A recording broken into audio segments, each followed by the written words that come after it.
Hindi kapani-paniwala ang mga sinasabi kaya idinadaan sa alboroto. Ito ang naging pahayag ni Department of National Defense Secretary Gilberto Teodoro Jr. bilang tugon sa naging pahayag ng Chinese Embassy kaugnay ng 2016 Arbitral Award.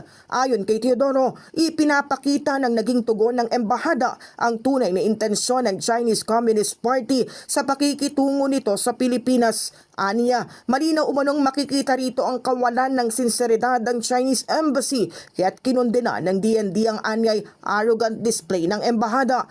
Nauna nang iginiit ng Department of Foreign Affairs na final, may bisa at bahagi ng international law ang 2016 Arbitral Award na kumikilala sa sovereign rights ng Pilipinas sa West Philippine Sea. Matatanda ang tinawag naman ng Chinese Embassy na illegal, null and void ang arbitral ruling at muling iginiit na wala itong bisa sa panig ng China.